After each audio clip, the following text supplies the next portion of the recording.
ಇರುವಂಥ ಪ್ರಮಾಣ, ಇಂತಹ ಅನೇಕ ವಿಷಯಗಳ ಮಾಹಿತಿಗಳನ್ನು ನಾವು ಪ್ರತಿದಿನ ತಿಳಿದುಕೊಳ್ಳಬೇಕಾಗುತ್ತದೆ. ಏಕೆಂದರೆ ದತ್ತಾಂಶಗಳು ನಮಗೆ ಹಲವಾರು ಮಾಹಿತಿಗಳನ್ನು, ಎಲ್ಲ ಮಾಹಿತಿಗಳನ್ನು ನಮಗೆ ತಿಳಿಸಿಕೊಡುವಂಥ ಆಧಾರ ಸ್ತಂಭಗಳು ಅಂತ ನಾವು ಹೇಳ್ಬೋದು. ಅದಕ್ಕಾಗಿ ದತ್ತಾಂಶಗಳು ಅಂತಂದರೆ ಎಲ್ಲ ವಿಧವಾದಂಥ ಮಾಹಿತಿಗಳನ್ನು ತಿಳಿಸುವಂತಹ ಸಂಖ್ಯೆಗಳು ಅಂತ ನಾವು ಹೇಳ್ಬೋದು. ಅದಕ್ಕೆ ಇಂಥ ದತ್ತಾಂಶಗಳನ್ನು ನಾವು ಎಲ್ಲಿಂದ ಸಂಗ್ರಹಿಸ್ಕೋಬೇಕು? ದತ್ತಾಂಶಗಳು ಭಾಳ ಮಹತ್ವದ್ದು. ದೇಶದ ಅಭಿವೃದ್ಧಿಯನ್ನು, ದೇಶದ ಎಲ್ಲ ವಲಯಗಳ ಅಭಿವೃದ್ಧಿಯನ್ನು, ಪ್ರತಿಯೊಬ್ಬ ವ್ಯಕ್ತಿಯ ಅಭಿವೃದ್ಧಿಯನ್ನು, ದೇಶದ ಅಭಿವೃದ್ಧಿಯನ್ನು, ಹೀಗೆ ಎಲ್ಲ ವಿಷಯಗಳ ಅಭಿವೃದ್ಧಿಯನ್ನು, ಅಲ್ಲಿ ಆಗ್ತಕ್ಕಂಥ ಬದಲಾವಣೆಗಳನ್ನು ಇವು ನಮಗೆ ತಿಳಿಸ್ಕೊಡ್ತವೆ. ಆದರೆ ಇಂತಹ ದತ್ತಾಂಶಗಳನ್ನು ನಾವು ಎಲ್ಲಿಂದ ಪಡಿಬೇಕು? ನೋಡಿರಿ, ದತ್ತಾಂಶದ ಮೂಲಗಳು ಯಾವುವು? ಯಾವ ಮೂಲಗಳ ಮುಖಾಂತರ ನಾವು ದತ್ತಾಂಶವನ್ನು ಪಡಿಬೇಕು, ಎಲ್ಲಿ ದತ್ತಾಂಶಗಳನ್ನ ಪಡಿಬೇಕು ಅನ್ನೋದು ಇಲ್ಲಿ ನಮಗೆ ಪ್ರಶ್ನೆಯಾಗಿ ಬರ್ತದೆ. ಅದಕ್ಕಾಗಿ ದತ್ತಾಂಶದ ಮೂಲಗಳು ಯಾವುವು? ಇವತ್ತಿನ ತರಗತಿಯಲ್ಲಿ ನಾನು ದತ್ತಾಂಶದ ಮೂಲಗಳು ಅಂತ ಹೇಳ್ತೀವಿ. What are the sources of data? ನೋಡಿ, ಡಾಟಾದ ಸೋರ್ಸ್ಗಳು ಯಾವುವು, ಅವುಗಳು ಎಲ್ಲಿಂದ ಪಡಿತೀವಿ ಅನ್ನೋದನ್ನು ನಾನೀಗ ಚರ್ಚಿಸುತ್ತೇನೆ. ದತ್ತಾಂಶದ ಮೂಲಗಳು ಯಾವುವು? ಸಂಖ್ಯಾಶಾಸ್ತ್ರದಲ್ಲಿ ದತ್ತಾಂಶಗಳನ್ನು ಎರಡು ವಿಧವಾಗಿ ಅವುಗಳನ್ನು ನಾವು ಪಡಿಬಹುದು. ಎರಡು ವಿಧವಾಗಿ ಅವುಗಳನ್ನು ವಿಂಗಡಿಸಿದ್ದಾರೆ, ವರ್ಗೀಕರಿಸಿದ್ದಾರೆ. ಆ ಎರಡು ವಿಧಗಳ ಮೂಲಕ ನಾವು ದತ್ತಾಂಶಗಳನ್ನು ಪಡೆಯುತ್ತೇವೆ. ಹಾಗಾದರೆ ಆ ಎರಡು ವಿಧವಾದಂಥ ದತ್ತಾಂಶಗಳು ಯಾವುವು? ಇದು ಬಹಳ ಮುಖ್ಯವಾದಂಥ ವಿಚಾರ. ಒಂದು ಪ್ರಾಥಮಿಕ ದತ್ತಾಂಶ, ಎರಡು ಮಾಧ್ಯಮಿಕ ದತ್ತಾಂಶ. ದತ್ತಾಂಶಗಳು ಎಷ್ಟು? ಒಂದು ಪ್ರಾಥಮಿಕ ದತ್ತಾಂಶ, ಇನ್ನೊಂದು ಮಾಧ್ಯಮಿಕ ದತ್ತಾಂಶ. Primary data, secondary data. ಹೀಗೆ ದತ್ತಾಂಶಗಳನ್ನು ಎರಡು ವಿಧವಾಗಿ ನಾವು ಪಡೆದುಕೊಳ್ಳುತ್ತೇವೆ. ಆ ಎರಡೂ ದತ್ತಾಂಶಗಳು ನಮಗೆ ಅನೇಕ ವಿಷಯಗಳಿಗೆ ಸಂಬಂಧಿಸಿರುವಂತಹ, ಅನೇಕ ವಿಷಯಗಳಲ್ಲಿ ಆಗಿರ್ತಕ್ಕಂಥ ಬದಲಾವಣೆಗಳನ್ನು, ಏರಿಳಿತಗಳನ್ನು ನಾವೇನು ಮಾಡ್ಕೋಬೋದು ಅಂತಂದರೆ ಅರ್ಥವನ್ನು ಮಾಡ್ಕೊಳ್ಳಿಕ್ಕೆ ಇವು ಸಹಾಯಕ ಆಗ್ತವೆ. ಪ್ರಾಥಮಿಕ, ಅದರಲ್ಲಿ ಮೊದಲನೇದು ಯಾವುದ್ರಿ ಅಂತಂದರೆ ಪ್ರಾಥಮಿಕ ದತ್ತಾಂಶ. ಪ್ರಾಥಮಿಕ ದತ್ತಾಂಶ ಅಂತಂದರೆ ಏನು? ಪ್ರಾಥಮಿಕ ದತ್ತಾಂಶ ಅಂತಂದರೆ ಇಲ್ಲಿ ಶೋಧಕ ಅಂತಂದರೆ ದತ್ತಾಂಶಗಳನ್ನು ಸಂಗ್ರಹಿಸುವಂತಹ ವ್ಯಕ್ತಿ. ದತ್ತಾಂಶಗಳನ್ನು ಸಂಗ್ರಹಿಸುವಂಥ ವ್ಯಕ್ತಿಗೆ ನಾವೇನಂತೀವಿ ಹೇಳ್ರಿ? ಶೋಧಕ ಅಂತ ಕರಿತೀವಿ. ಶೋಧಕನು ದತ್ತಾಂಶವನ್ನು ಸಂಗ್ರಹಿಸುವಂಥ ವ್ಯಕ್ತಿಯಾಗಿರ್ತಾನೆ. ಯಾವುದೇ ಒಬ್ಬ ವ್ಯಕ್ತಿ ಇರ್ಬೋದು, ಯಾವುದೇ ಒಂದು ವಿಷಯಕ್ಕೆ ಸಂಬಂಧಪಟ್ಟಂಥ ದತ್ತಾಂಶಗಳನ್ನ ಆತ ಸಂಗ್ರಹಿಸಲಿಕ್ಕೆ ಹೋಗ್ತಾನೆ. ಅವನು ಮನೆಗೆ ಹೋಗ್ಬೋದು, ಊರಿಂದ ಊರಿಗೆ ಹೋಗ್ಬೋದು, ಸಂಸ್ಥೆಯಿಂದ ಸಂಸ್ಥೆಗೆ ಹೋಗ್ಬೋದು, ವ್ಯಕ್ತಿಯಿಂದ ವ್ಯಕ್ತಿಗೂ ಭೇಟಿ ಆಗ್ಬೋದು. ಹೀಗೆ ಅವ್ರ ಹತ್ರ ಸಂಬಂಧಿಸಿರುವಂಥ ದತ್ತಾಂಶಗಳನ್ನು ಸಂಗ್ರಹಿಸೋದಕ್ಕೆ ಆ ವ್ಯಕ್ತಿ ಏನು ಮಾಡ್ತಾನೆ ಅಂದರೆ ಜನರಿಗೆ ಭೇಟಿಯಾಗಿ ದತ್ತಾಂಶಗಳನ್ನು ಸಂಗ್ರಹಿಸ್ತಾನೆ. ಅದಕ್ಕಾಗಿ ಹೀಗೆ ಜನರಿಗೆ ಭೇಟಿಯಾಗಿ ಪ್ರಶ್ನೆಗಳನ್ನು ಕೇಳಿ ಅಂಕಿ ಸಂಖ್ಯೆಗಳನ್ನು ಸಂಗ್ರಹಿಸುವಂಥ ವ್ಯಕ್ತಿಗೆ ನಾವೇನು ಅನ್ನುತ್ತೇವೆ? ಶೋಧಕ ಎಂದು ಕರೆಯುತ್ತೇವೆ. ಈಗ ಮೊದಲೇದು ಯಾವುದು ಅಂದರೆ ಪ್ರಾಥಮಿಕ ದತ್ತಾಂಶ. ಪ್ರಾಥಮಿಕ ದತ್ತಾಂಶ ಅಂದರೇನು?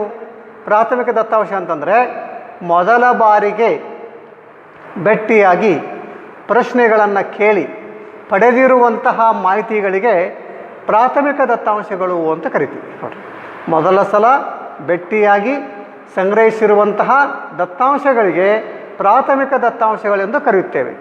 ಅದನ್ನು ನಾವು ಇನ್ನೊಂದು ರೀತಿಯಲ್ಲಿ ಹೀಗೆ ಹೇಳ್ಬೋದಲ್ಲ, ವಿಚಾರಣೆ ಅಥವಾ ತನಿಖೆ ಮಾಡುವುದರ ಮೂಲಕ ದತ್ತಾಂಶವನ್ನು ಸಂಗ್ರಹಿಸುವುದನ್ನು ಪ್ರಾಥಮಿಕ ದತ್ತಾಂಶವೆಂದು ಕರೆಯುತ್ತೇವೆ. ಉದಾಹರಣೆಗೆ ಪ್ರಶ್ನಾವಳಿಗಳನ್ನು ಕೇಳಿ ನಾವು ದತ್ತಾಂಶಗಳನ್ನು ಸಂಗ್ರಹಿಸುತ್ತೇವೆ. ಈಗ ಉದಾಹರಣೆಗೆ ತಗೊಳ್ರಿ, ಈಗ ಭತ್ತದ ಉತ್ಪಾದನೆ ಎಷ್ಟಾಗಿದೆ ಅಂತ ನಾವು ತಿಳ್ಕೊಬೇಕಾಗಿದೆ. ಭತ್ತದ ಉತ್ಪಾದನೆ ಎಷ್ಟಾಗಿದೆ ಅಂತ ನಾವು ತಿಳ್ಕೊಬೇಕಾದ್ರೆ ನಮ್ಮ ಶೋಧಕ ಏನು ಮಾಡ್ತಾನೆ? ನಮ್ಮ ಶೋಧಕ ಭತ್ತವನ್ನು ಉತ್ಪಾದನೆ ಮಾಡ್ತಕ್ಕಂಥ ಎಲ್ಲ ರೈತರ ಮನೆಗಳಿಗೆ ಹೋಗ್ಬೋದು. ಹೋಗಿ ಆ ಭತ್ತ ಬೆಳೆಯುವಂಥ ಎಲ್ಲ ರೈತರ ಮನೆಗೆ ಭೇಟಿಯಾಗಿ ನೀವು ಎಷ್ಟು ಭತ್ತವನ್ನು ಬೆಳೀತಾ ಇದ್ದೀರಿ ಪ್ರತಿ ವರ್ಷ ಅಂತ ಎಲ್ಲ ರೈತರಿಗೆ ಭೇಟಿಯಾಗಿ ಅವರ ಮನೆಯಲ್ಲಿ ಕೊಟ್ಟಿರ್ತಕ್ಕಂಥ ಮಾಹಿತಿಗಳನ್ನು, ನಾವು 15 ಕ್ವಿಂಟಲ್ ಬೆಳೀತಾ ಇದ್ದೀವಿ, ಮತ್ತೊಬ್ಬ ರೈತ 20 ಕ್ವಿಂಟಲ್ ಬೆಳೀತಾ ಇದ್ದಾನೆ, ಮತ್ತೊಬ್ಬವನು 18 ಕ್ವಿಂಟಲ್ ಬೆಳೀತಾ ಇದ್ದಾನೆ, ಮತ್ತೊಬ್ಬವನು 28 ಕ್ವಿಂಟಲ್ ಬೆಳೀತಾ ಇದ್ದಾನೆ. ಹೀಗೆ ಎಲ್ಲ ರೈತರ ನೋಡಿರಿ ಭತ್ತದ ಉತ್ಪಾದನೆಯನ್ನು ಆತ ಬರೆದುಕೊಂಡು ಬರ್ತಾನೆ. ಎಲ್ಲ ರೈತರ ನೋಡಿರಿ ಭತ್ತದ ಉತ್ಪಾದನೆ ಬರ್ಕೊಂಡು ಅದನ್ನು ಕೂಡಿಸಿದ ಅಂತಂದರೆ ಅವಾಗ ಒಟ್ಟು ಭತ್ತದ ಉತ್ಪಾದನೆ ಎಷ್ಟಾಯಿತು ಅಂತ ಅವನಿಗೇನಾಗ್ತದೆ ಹೇಳ್ರಿ ಗೊತ್ತಾಗುತ್ತದೆ. ಈಗ ಹತ್ತಿಯ ಉತ್ಪಾದನೆ ಎಷ್ಟಾಯಿತು ಅಂತ ಕೇಳಿದರೆ ಹತ್ತಿ ಎಷ್ಟು ಉತ್ಪಾದನೆ ಆಗಿದೆ ನಮ್ಮ ದೇಶದಲ್ಲಿ, ಭತ್ತ ಎಷ್ಟಾಗಿದೆ, ಕಬ್ಬು ಎಷ್ಟಾಗಿದೆ, ಶೇಂಗಾ ಎಷ್ಟಾಗಿದೆ, ಹಣ್ಣುಗಳ ಉತ್ಪಾದನೆ ಎಷ್ಟಾಗಿದೆ ಅಂದರೆ ನಾವು ಅವುಗಳನ್ನು ಉತ್ಪಾದನೆ ಮಾಡುವಂಥ ವ್ಯಕ್ತಿಗಳ ಹತ್ರ ಹೋಗಿ ಭೇಟಿಯಾಗಿ ಪ್ರಶ್ನೆಗಳನ್ನು ಕೇಳಿ ಅವರಿಂದ ಉತ್ತರವನ್ನು ತಗೊಂಡು ಬಂದಾಗ ನಮಗೆ ದತ್ತಾಂಶ ದೊರೆಯುತ್ತದೆ. ಹೀಗೆ ವಿಚಾರಣೆ ಅಥವಾ ತನಿಖೆ ಮಾಡುವುದರ ಮೂಲಕ ದತ್ತಾಂಶವನ್ನು ಸಂಗ್ರಹಿಸುವುದಕ್ಕೆ ಪ್ರಾಥಮಿಕ ದತ್ತಾಂಶವೆಂದು ಕರೆಯುತ್ತಾರೆ. ಹಾಗಾದರೆ ಪ್ರಾಥಮಿಕ ದತ್ತಾಂಶವನ್ನು ಹೇಗೆ ಪಡೆಯುತ್ತೇವೆ? ಪ್ರಶ್ನಾವಳಿಯನ್ನು ಕೇಳುವುದರ ಮೂಲಕ. ಹೇಗೆ ಪಡೆಯುತ್ತೇವೆ? ಪ್ರಶ್ನಾವಳಿಯನ್ನು ಕೇಳುವುದರ ಮೂಲಕ. ಅಂದರೆ ನಮಗೆ ಹತ್ತಿ ಉತ್ಪಾದನೆ ಬೇಕಾಗಿದೆ ಅಂದರೆ ಹತ್ತಿಯನ್ನು ಬೆಳೆದಂಥ ರೈತರ ಮನೆಗೆ ಹೋಗಿ ನೀವು ಪ್ರತಿ ವರ್ಷ ಎಷ್ಟು ಹತ್ತಿಯನ್ನು ಬೆಳೀತಾ ಇದ್ದೀರಿ ಅಂತ ಆ ತಾಲೂಕಿನ ಎಲ್ಲ ರೈತರ ಮನೆಗೆ ಹೋಗಿ ಕೇಳಿದಾಗ ಆ ತಾಲೂಕಿನಲ್ಲಿ ಇಷ್ಟು ಹತ್ತಿ ಬೆಳೆಯುತ್ತದೆ ನೋಡಿರಿ, ಅಲ್ಲಿ 5,000 ಕ್ವಿಂಟಲ್, 15,000 ಕ್ವಿಂಟಲ್, 20,000 ಕ್ವಿಂಟಲ್ ಅಂತ ಎಲ್ಲ ರೈತರದ್ದು ಕೇಳಿ ಬರ್ಕೊಂಡ್ಬಂದ್ಬಿಡ್ತಾನೆ. ಎಲ್ಲರಿಗೂ ಪ್ರಶ್ನೆ ಮಾಡಿ ಬರ್ಕೊಂಡ್ಬರ್ತಾನೆ. ಆವಾಗ ಹತ್ತಿಯ ಉತ್ಪಾದನೆ ಗೊತ್ತಾಗುತ್ತದೆ. ಹೀಗೆ ಪ್ರಾಥಮಿಕ ದತ್ತಾಂಶ ಅಂತಂದರೆ ಮೊದಲ ಸಲ ಶೋಧಕ ವಿಚಾರಣೆ ಅಥವಾ ತನಿಖೆ ಮಾಡುವುದರ ಮೂಲಕ ದತ್ತಾಂಶವನ್ನು ಸಂಗ್ರಹಿಸುವುದಕ್ಕೆ ಪ್ರಾಥಮಿಕ ದತ್ತಾಂಶ. ಇದನ್ನು ಹೇಗೆ ಅವನು ಸಂಗ್ರಹಿಸುತ್ತಾನೆ ಅಂದರೆ ಸಂಬಂಧಿಸಿರುವಂಥ ವ್ಯಕ್ತಿಗಳ ಹತ್ರ ಹೋಗಿ ಪ್ರಶ್ನೆಗಳನ್ನು ಕೇಳಿ ಅದರ ಮಾಹಿತಿಗಳನ್ನು, ಸಂಖ್ಯೆಗಳನ್ನು ಬರ್ಕೊಂಡ್ಬರ್ತಾನೆ. ಇದು ಪ್ರಾಥಮಿಕ ದತ್ತಾಂಶ. ವಿದ್ಯಾರ್ಥಿಗಳು ಅರ್ಥ ಮಾಡ್ಕೊಳ್ತಾ ಇದ್ದೀರಲ್ಲ?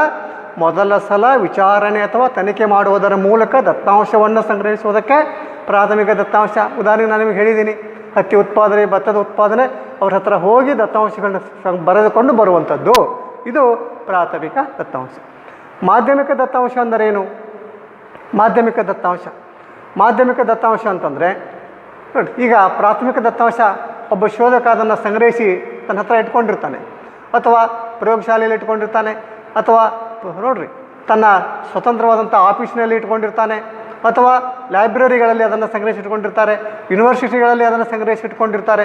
ಹೀಗೆ ಸಂಗ್ರಹಿಸಿ ಇಟ್ಕೊಂಡಿರ್ತಕ್ಕಂಥ ಯಾವುದೇ ಒಂದು ದತ್ತಾಂಶವನ್ನು ಅವನು ಮೊದಲ ಸಲ ಸಂಗ್ರಹಿಸಿರುವಂಥ ದತ್ತಾಂಶವನ್ನು ಎರಡನೇ ಸಲ ನಾವು ಉಪಯೋಗಿಸಿಕೊಂಡಾಗ, ಅದನ್ನು ಎರಡನೇ ವ್ಯಕ್ತಿ ತನ್ನ ಅಧ್ಯಯನಕ್ಕಾಗಿ ಉಪಯೋಗಿಸಿಕೊಂಡಾಗ ಅದೇನಾಗುತ್ತದೆ ಅಂತಂದರೆ ಮಾಧ್ಯಮಿಕ ದತ್ತಾಂಶ ಹೋಗುತ್ತದೆ.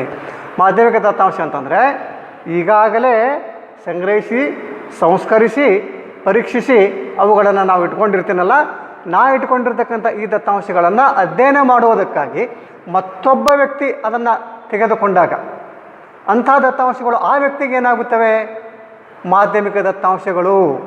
ಅಂದರೆ ಪ್ರಾಥಮಿಕ ದತ್ತಾಂಶಗಳನ್ನು ಮತ್ತೊಬ್ಬ ವ್ಯಕ್ತಿ ಉಪಯೋಗಿಸ್ಕೊಂಡಾಗ, ಎರಡನೇ ಬಾರಿಗೆ ಆತ ಉಪಯೋಗಿಸ್ಕೊಂಡಾಗ ಆ ದತ್ತಾಂಶಗಳು ಏನಾಗುತ್ತವೆ ಅಂತಂದರೆ ಮಾಧ್ಯಮಿಕ ದತ್ತಾಂಶಗಳಾಗುತ್ತವೆ.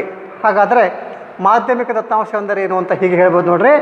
ಮಾಧ್ಯಮಿಕ ದತ್ತಾಂಶವೆಂದರೆ ಈಗಾಗಲೇ ಸಂಗ್ರಹಿಸಿದ ಮತ್ತು ಸಂಸ್ಕರಿಸಿದ, ಪರೀಕ್ಷಿಸಿ ಮತ್ತು ಪಟ್ಟಿ ಮಾಡಿದ ದತ್ತಾಂಶಗಳನ್ನು ಮಾಧ್ಯಮಿಕ ದತ್ತಾಂಶವೆನ್ನುವರು. ಮಾಧ್ಯಮಿಕ ದತ್ತಾಂಶ ಅಂತಂದರೆ ಈಗಾಗಲೇ ಒಬ್ಬ ವ್ಯಕ್ತಿ ಸಂಗ್ರಹಿಸಿರ್ತಾನೆ, ಅವನು ಸಂಸ್ಕಾರ ಮಾಡಿರ್ತಾನೆ, ಸರಿಯಾಗಿ ಬರೆದಿಟ್ಟಿರ್ತಾನೆ, ಪರೀಕ್ಷೆ ಮಾಡಿರ್ತಾನೆ, ಆಮೇಲೆ ಅವನ್ನೆಲ್ಲ ಲಿಸ್ಟ್ ಮಾಡಿ ಇಟ್ಕೊಂಡಿರ್ತಾನೆ, ಪಟ್ಟಿ ಮಾಡಿ ಇಟ್ಕೊಂಡಿರ್ತಾನೆ. ಆದರೆ ಅಂಥ ದತ್ತಾಂಶಗಳನ್ನು ಮತ್ತೊಬ್ಬ ವ್ಯಕ್ತಿ ತನ್ನ ಅಧ್ಯಯನಕ್ಕಾಗಿ, ತನ್ನ ಅನುಕೂಲಕ್ಕಾಗಿ, ತಾನು ತಿಳಿದುಕೊಳ್ಳೋದಕ್ಕಾಗಿ ಅವುಗಳನ್ನು ಮತ್ತೆ ಸಂಗ್ರಹಿಸ್ಕೊಳ್ತಾನೆ. ಎರಡನೇ ವ್ಯಕ್ತಿ ಸಂಗ್ರಹಿಸ್ಕೊಂಡ ಅಂತಂದರೆ ಅವನ ಪಾಲಿಗೆ ಅವು ಏನಾಗುತ್ತವೆ? ಮಾಧ್ಯಮಿಕ ದತ್ತಾಂಶಗಳಾಗುತ್ತವೆ.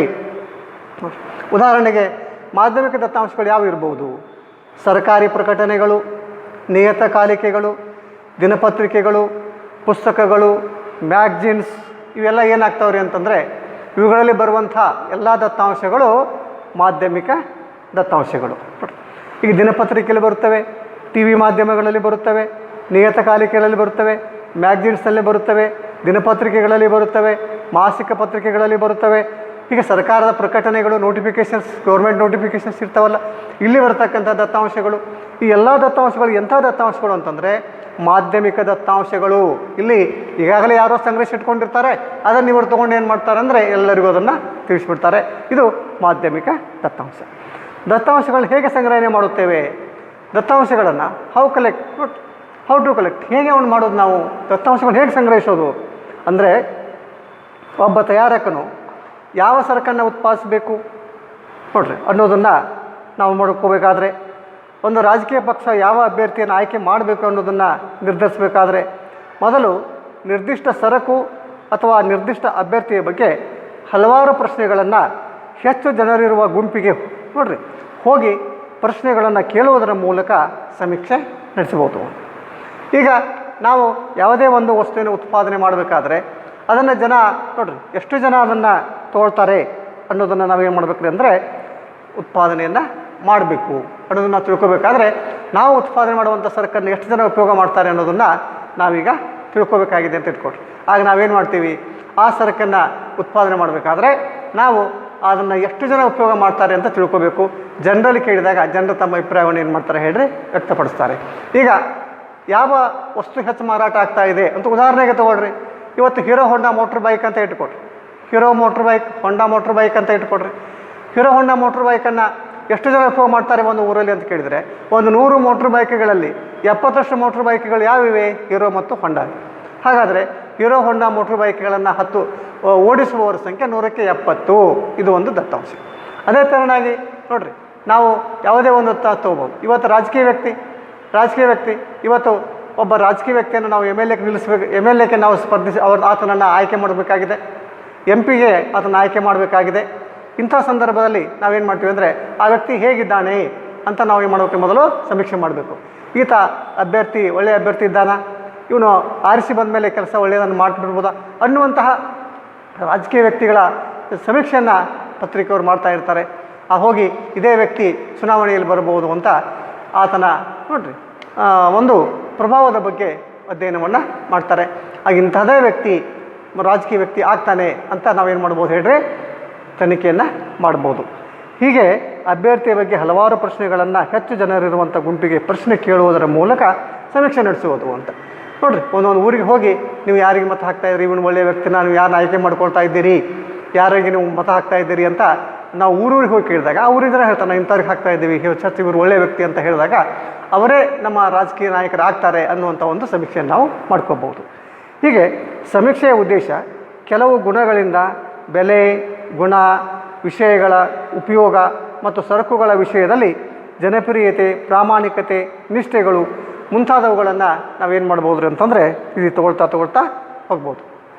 ಅದಕ್ಕೆ ಒಟ್ಟಿನಲ್ಲಿ ಹೇಳುವುದಾದರೆ ಸಮೀಕ್ಷೆಯು ವ್ಯಕ್ತಿಗಳಿಂದ ಮಾಹಿತಿಯನ್ನು ಸಂಗ್ರಹಿಸುವ, ಒಟ್ಟುಗೂಡಿಸುವ ಒಂದು ವಿಧಾನವಾಗಿದೆ.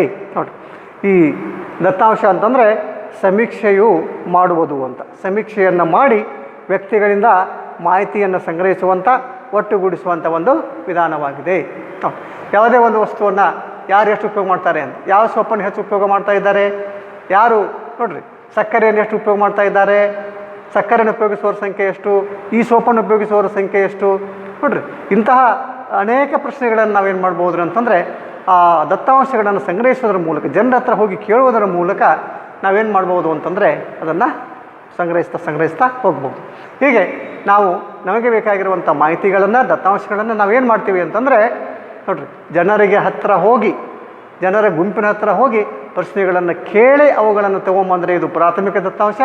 ಅವುಗಳನ್ನು ನಾವು ಸಂಗ್ರಹಿಸಿಟ್ಟಾಗ ಅವುಗಳನ್ನು ಮತ್ತೊಬ್ಬ ವ್ಯಕ್ತಿ ಪಡೆದುಕೊಂಡಾಗ ಆತನ ಪಾಲಿಗೆ ಅವು ಏನಾಗುತ್ತವೆ ಅಂತಂದರೆ ಮಾಧ್ಯಮಿಕ ದತ್ತಾಂಶಗಳಾಗುತ್ತವೆ. ಹೀಗೆ ನಾವು ಯಾವುದೇ ವಿಷಯಕ್ಕೆ ಸಂಬಂಧಪಟ್ಟಂಥ ದತ್ತಾಂಶಗಳನ್ನು ಸಂಗ್ರಹಿಸುವಾಗ 2 ದತ್ತಾಂಶಗಳ ಮೂಲಕ ನಾವು ಪ್ರತಿನಿತ್ಯ ಮಾಹಿತಿಗಳನ್ನು ಅರಿತುಕೊಳ್ಳುತ್ತೇವೆ. ಒಂದು ಪ್ರಾಥಮಿಕ ದತ್ತಾಂಶ, ಇನ್ನೊಂದು ಮಾಧ್ಯಮಿಕ ದತ್ತಾಂಶ. ವಿದ್ಯಾರ್ಥಿಗಳೇ, ಇದನ್ನು ನೀವು ಅರ್ಥವನ್ನು ಮಾಡ್ಕೋಬೋದು.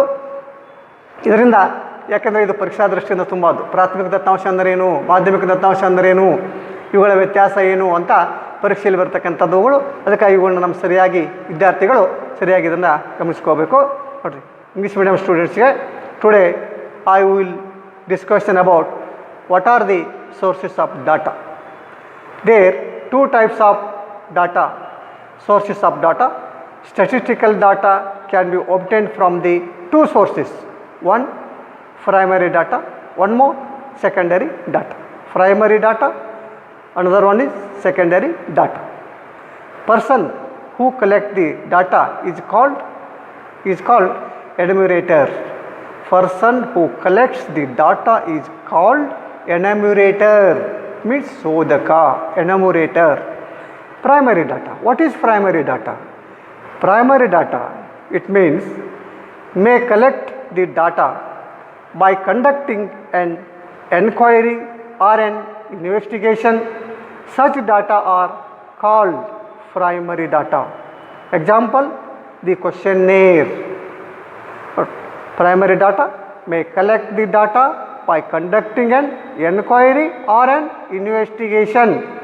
Such data are called primary data. Example, the questionnaire. Another one is secondary data. What is secondary data? Secondary data, if the data have been collected and processed by some other agency, they are called secondary data. They are called secondary data. Examples such as government reports, documents, newspapers, books written by economics, magazines, etc. How do collect the data? Do you know how a manufacturer decides about a product, or how a political party decides about a candidate? They conduct a survey by asking some questions about a particular product or particular candidate from a large group of people. The purpose of surveys is to describe some characteristics like price, quantity, usefulness in case of the product. Just shortly, popularity in case of the candidate, honesty, loyalty, popularity in case of the candidate. Finally, survey is a method of gathering information from individuals. These are all called as primary data and secondary data. ವಿದ್ಯಾರ್ಥಿಗಳೇ, ಇವತ್ತಿನ ದಿವಸ ನೀವು ಪ್ರಾಥಮಿಕ ದತ್ತಾಂಶಗಳೆಂದರೇನು, ಮಾಧ್ಯಮಿಕ ದತ್ತಾಂಶಗಳೆಂದರೇನು, ದತ್ತಾಂಶಗಳನ್ನು ಹೇಗೆ ಪಡೆದುಕೊಳ್ಳುತ್ತೇವೆ ಎಂಬುದನ್ನು ನೀವು ಸರಿಯಾಗಿ ಅರ್ಥ ಮಾಡಿಕೊಂಡಿದ್ದೀರಿ ಅಂತ ನಾನು ಅಂದ್ಕೊಂಡಿದ್ದೇನೆ. ವಿದ್ಯಾರ್ಥಿಗಳು ಇದನ್ನು ಸರಿಯಾಗಿ ಅಧ್ಯಯನ ಮಾಡಬೇಕಂತ ಆಶಿಸಿದ್ದೇನೆ. ವಿದ್ಯಾರ್ಥಿಗಳಿಗೆ ನನ್ನ ಧನ್ಯವಾದಗಳು.